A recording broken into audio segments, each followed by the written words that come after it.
بسم الله الرحمن الرحیم. د الفاظ ډیجیټل نتورک سره زم جمیل خان. دا وخت موجود ما آی ام ساينسز په خبر یو غټه تعلیمي اداره ده او موجود د موږ سره پروفیسور ظفر ظهیر صاحب د دوی سره په خبرې اترې کوو د تعلیم په حواله او هغه تعلیم چې کوم بنیادی تعلیم دی د ماشوم یعنی پرایمري میډل یا های لیول پورې. سر دا راته وایي چې په حکومت دا دعوه کوي چې موږ 19 ارب روپۍ په دې بجټ کې د تعلیم لپاره ابتدایي او ثانوي چې کوم تعلیم دی هغه لپاره مختص کړي دي. نو دا بجټ کافي دی؟ بسم الله الرحمن الرحیم. جی ډیره مننه چې تاسو راغلی. تاسو زموږ چې کوم نن دا جرنالیست لپاره ورکشاپ و تاسو هغه اټینډ کو او دا هغې کې هم موږ بنیادي طور دا خبرې وکړې شیره لکه زموږ دلته تعلیمي لحاظ سره څه چیلنجز دي په خیبر پښتونخوا کې، که هغه ابتدایي تعلیم دی یا که هغه هایر ایجوکیشن دی. موږ د ابتدایي تعلیم خبرو کوو ځکه چې دې ټایم کې د سنټر فار پبلک پالیسي ریسرچ کوم دا یو ریسرچ روان دی دا په ایلیمنټري اینډ سیکنډري ایجوکیشن باندې دی. نو هغې کې چې تاسو که وګورئ زموږ د صوبې وسایل فاینانشل وسایل ډېر کم دي.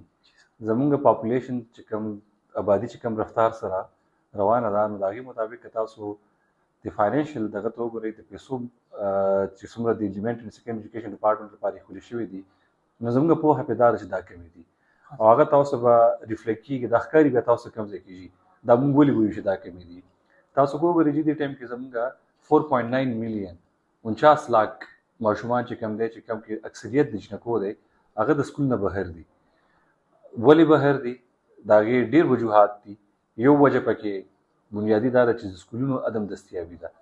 د پرایمري لیول باندې هم سره سکولونه ډېر وي هغې کې هم سره ډېر ماشومان پاتې شي خو د هغې نه بره لیول ته تاسو ځئ میډل ته ځئ های ته ځئ نو چې څومره تعلیمي درجه به اوچتېږي هماغه نه موږ سره سکولونه چې کوم دی کمېږي. نو ستاسو سوال چې کوم جواب دی نو د هغې مختصر دغه دا دی چې یاره نه دا پیسې فاینانشل دغه چې کوم دی دا کافي نه دي خاص کر چې کوم د رفتار سره ماشومان یا آبادي چې کوم لحاظ سره سوا کېږي نو زموږ خیال دا دی چې پکار دا چې دا پیسې سوا شي او تعلیم ته زیات فوکس ورکړی شي. سر دا راته ووایي چې دلته خو حکومت دا دعوه هم کوي چې هغه ماشومان کوم د سکول نه بهر دي د هغوی دپاره دوی باقاعده مهمات هم چلوي په سرکاري سطح باندې نو دغه مؤثر دي یا څه اثر لري که نه لري؟ هسې برایان هم دا نه کېږي.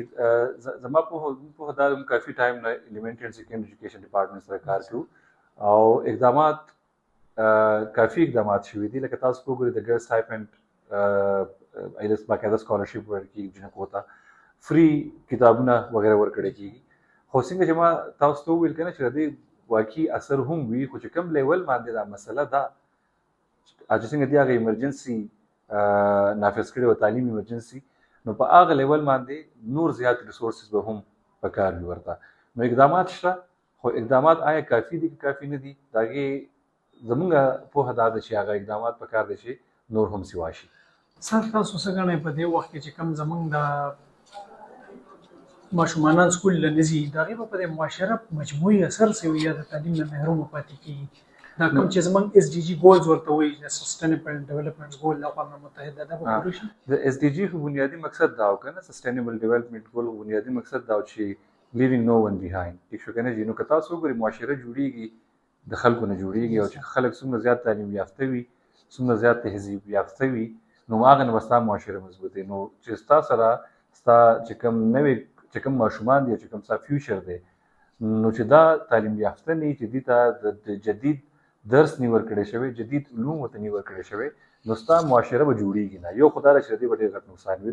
دویم دا چې کوم طریقې سره دنیا په کوم جدت طرف ته روانه ده زموږ دا قوم به هغه جدت هغه طریقې سره اپناو نه کړی شي نو ظاهر ده ستا معاشره به د دې ماشومانو د تعلیم محرومۍ وجې نه ډېره وروسته پاتې کېږي.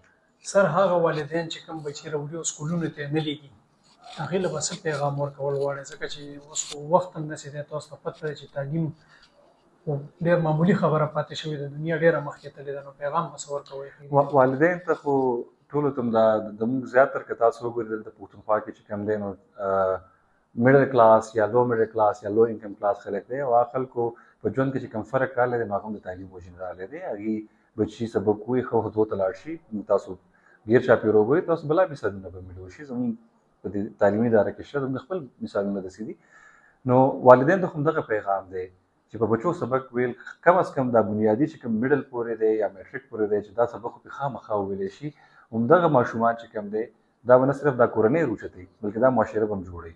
نو لږ غونته کې ظاهره ده زموږ چې کوم د کورنو چیلنجز دي هغه هم ډېر زیات دي. والدین فاینانشل یا اکنامک مسلې خو شته، خو موږ به دا غواړو چې په نور هر څه معاملاتو کې تعلیم ته دی والدین ترجیح ورکړي شي.